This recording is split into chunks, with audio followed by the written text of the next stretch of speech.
लक्ष्मी जी की 2 बहुएं थी, सुमन और राधिका, और 2 बेटे, अजय और सुशील। लेकिन लक्ष्मी जी के बहू बेटे उनको अपने साथ रखने को तैयार नहीं थे। बहुओं के तेज स्वभाव के चलते लक्ष्मी जी को अपना ही घर छोड़कर एक किराए की कोठरी में रहना पड़ रहा था। कुछ दिनों से उनके बेटों ने उन्हें पैसे देना भी बंद कर दिया था। ऐसी स्थिति में लक्ष्मी जी ने अपनी जमा पूंजी से एक छोटी सी दुकान खोली। एक दिन शाम के वक्त, अजय सुनते हो, तुम्हारी माँ ने दुकान खोली है। दुकान अब इस उम्र में दुकान पर बैठेगी वो। अब क्या किया जा सकता है, माँ की तो बुद्धि सठिया गई है। मोहल्ले में मजाक बनाएंगे सब हमारा। अरे जेठ जी, इसमें परेशानी क्या है अगर सासू माँ ने दुकान खोली है? हाँ, राधिका ठीक तो कह रही है। अपनी दुकान पर बैठी रहेगी, कम से कम हमें परेशान तो नहीं करेंगी। हाँ, वैसे बात तो ठीक है। खुद के 2 पैसे कमाएंगी तो कभी कभार हमें जो खर्चा देना पड़ता है ना, वो भी देने से बच जाएंगे हम लोग। फिर किस बात की परेशानी, खोलने दो माँ को दुकान, हमें क्या। वैसे भी अपनी कोठरी में चुपचाप रह रही है ना, चाहे दुकान खोले या मॉल बनाए, हमें उससे क्या लेना देना। अगले दिन सुमन अपनी सास की दुकान पर पहुंचती है। सासू माँ, आपकी दुकान में शक्कर है क्या? शक्कर जरा 1 किलो दे दीजिएगा। हाँ हाँ बहू है ना, लो बेटा 1 किलो क्यों, 2 किलो ले जाओ। सोच लो सासू माँ, घाटा हो जाएगा आपको, पैसे नहीं देने वाली मैं। देखो सुमन, ये मेरी दुकान है और यहाँ पर जो भी कोई सामान खरीदने आता है उसे पैसे तो देने ही पड़ते हैं। अरे सासू माँ, ऐसा क्यों करी आप? अरे देखो ना, घर पर आपका बेटा और पोते पोती दूध में शक्कर डालने के लिए कब से इंतजार कर रहे हैं। जरा उनके बारे में तो सोचिए। अरे ऐसी बात है क्या? अब मुझे नहीं पता था। बहू एक काम करो, वैसे भी पहली बार आई हो ना, ये शक्कर तुम ऐसे ही ले जाओ, पैसे देने की जरूरत नहीं है। अगले दिन राधिका भी अपनी सास की दुकान पर पहुंचती है। प्रणाम सासू माँ, कैसी चल रही है आपकी दुकान? बस बेटा, जैसे तैसे करके काम चला रही हूँ। तुम बताओ, घर में सब राजी खुशी है ना? हाँ हाँ मम्मी जी, सब कुछ ठीक ठाक है। बताओ राधिका बहू, कैसे आना हुआ? कुछ काम था क्या? वो ना मम्मी जी, मुझे जरा 5 किलो आटा चाहिए था।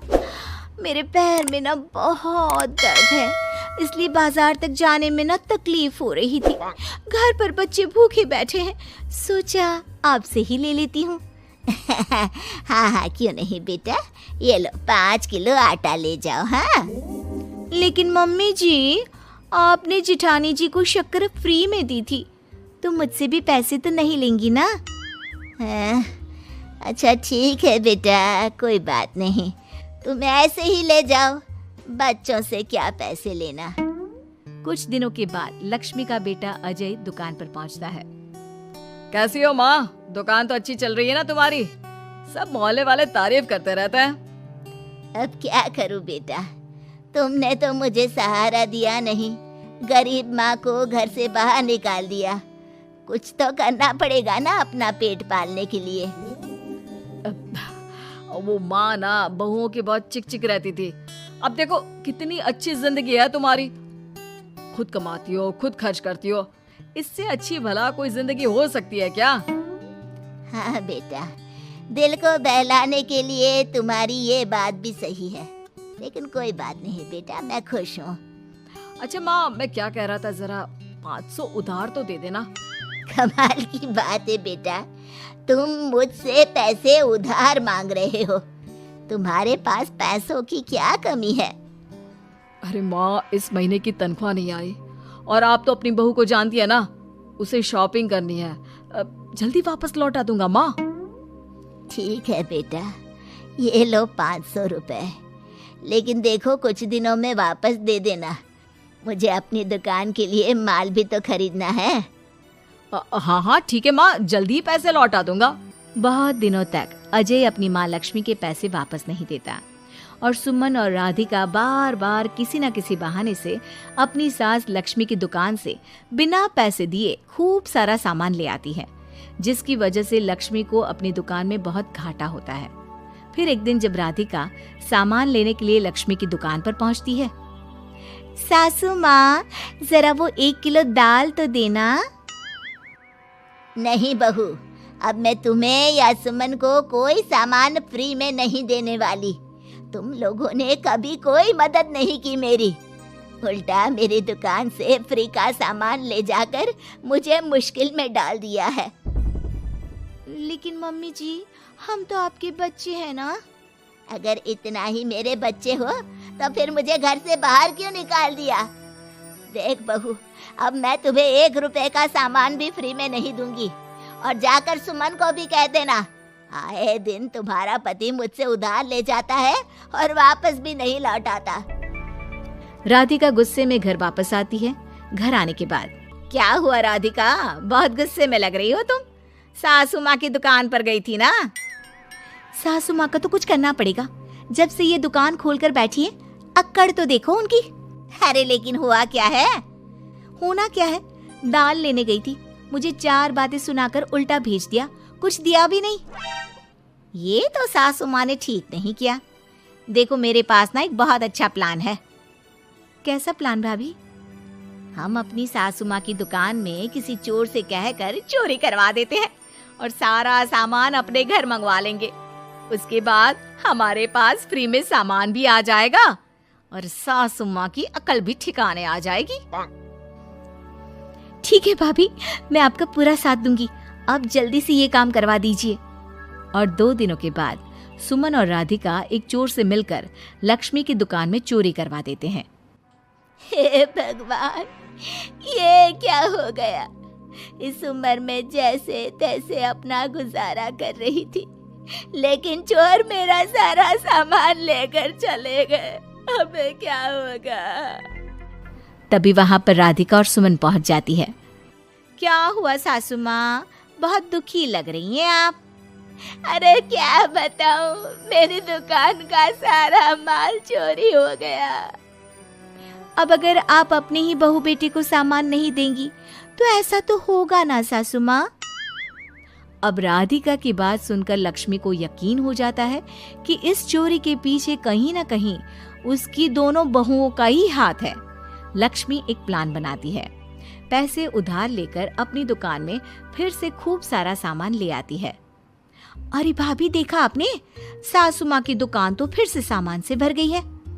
हाँ वही तो, मैं तो सोच रही थी कि एक बार में उनकी अकल ठिकाने आ जाएगी, पर लगता है फिर से कुछ करना पड़ेगा। लेकिन अब हम क्या कर सकते हैं? अरे वही जो हमने पहले किया था। इसका मतलब फिर से चोरी करवाएंगे? हाँ, उसके बिना हमारा काम कैसे चलेगा? और इस बार चोरी करने हम दोनों चलेंगे, कुछ नहीं छोड़ेंगे उनकी दुकान में। सुमन और राधिका दोनों मिलकर लक्ष्मी की दुकान में चोरी कर लेती हैं और सारा सामान चुपचाप अपने घर के स्टोर में लाकर रख देते हैं। लेकिन सुबह होते ही लक्ष्मी पुलिस लेकर सुमन और राधिका के घर पहुंच जाती है। इंस्पेक्टर साहब, मेरी इन दोनों बहुओं ने ही घर में चोरी की है। अरे ना ना इंस्पेक्टर साहब, ये हम पर झूठा इल्जाम लगा रही हैं। अरे हम क्यों इनकी दुकान में चोरी करने लगे? माँ, आपको शर्म नहीं आती अपनी बहू पर झूठा इल्जाम लगाते हुए? हाँ माँ, हम आपके बेटे हैं और ये आपकी बहुएं हैं, आप ऐसा कैसे कर सकती हैं? लक्ष्मी जी, क्या आपके पास कोई सबूत है? अरे इंस्पेक्टर साहब, आप इनकी बातों में मत आइए। ये हमारी माँ है और इनकी दिमागी हालत ठीक नहीं है, इसीलिए तो हमसे अलग रहती हैं। इंस्पेक्टर साहब, मेरी दिमागी हालत बिल्कुल ठीक है और मेरे पास इन दोनों के खिलाफ बहुत बड़ा सबूत है। बताइए, क्या सबूत है आपके पास? आप जरा मेरी दोनों बहुओं के हाथ पानी से धुलवा दो, फिर सब कुछ साफ साफ पता चल जाएगा। अरे हाथ पानी से धोने से क्या होगा माँ? आप दोनों मेरे सामने अपने हाथों पर पानी डालिए। जैसे ही राधिका और सुमन अपने हाथ पानी में डालती हैं, उनके हाथों का रंग लाल हो जाता है और ये देखकर सब लोग हैरान रह जाते हैं। अरे ये क्या, तुम्हारे हाथों का रंग अचानक से लाल कैसे हो गया? क्योंकि मैंने अपनी दुकान के सारे सामान पर एक तरह का केमिकल लगा कर रखा था। मुझे पता था जो भी चोरी करने आएगा वो सामान को अपने हाथों से उठाएगा और उसके हाथों पर रंग लग जाएगा। अरे माँ, आप तो बहुत चालाक निकली। इसे चालाक नहीं बेटा, बुद्धिमान कहते हैं। और जिसके तुम्हारे जैसे बहू बेटे हो उसे थोड़ा बहुत तो अपनी अकल से काम लेना ही पड़ता है ना। शर्म नहीं आती आप लोगों को अपनी ही माँ को परेशान करते हुए? हमें माफ कर दीजिए सासू माँ, हम आइंदा ऐसी गलती कभी नहीं करेंगे। और हाँ, आपको अपने साथ रखेंगे, आपकी सेवा करेंगे और पूरी इज्जत भी देंगे। हमें माफ कर दीजिए।